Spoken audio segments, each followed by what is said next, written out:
السلام عليكم ورحمة الله وبركاته. بسم الله الرحمن الرحيم. ولقد كرمنا بني آدم وحملناهم في البر والبحر ورزقناهم من الطيبات وفضلناهم على كثير ممن خلقنا تفضيلا. صدق الله العظيم.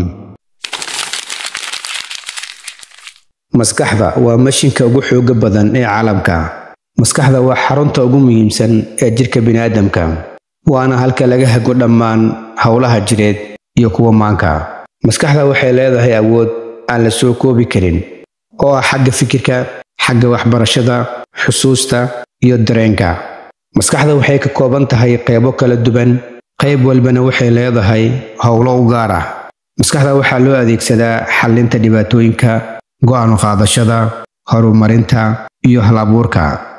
sida caafimaadka maskaxda loo ilaaliyo, waxaa muhiim ah in la helo hurdo kugu filan, in la cuno cunto caafimaad leh, iyo in la sameeyo jimicsi joogto ah. daryeelka maskaxda waxay muhiim u tahay caafimaadka guud iyo horumarka shakhsiga. markaad rabto inaad howl ama shaqo aad qabato, ha dhihin ma awoodo shaqada inaan qabto, ee waxaad dhahdaa sideen ku awoodi karaa inaan shaqadan qabto. markaad dhahdo ma awoodo shaqada inaan qabto, waa jawaab, waxayna maskaxdaada ka joojinaysaa inay fikirto oo ay xal keento. laakiin markaad dhahdo sideen ku awoodi karaa inaan shaqadan qabto, waa su'aal, waxayna kugu qasbaysaa inaad fikirto oo aad maskaxdaada ka shaqaysiiso, kadibna aad xalka ugu macquulsan aad keento.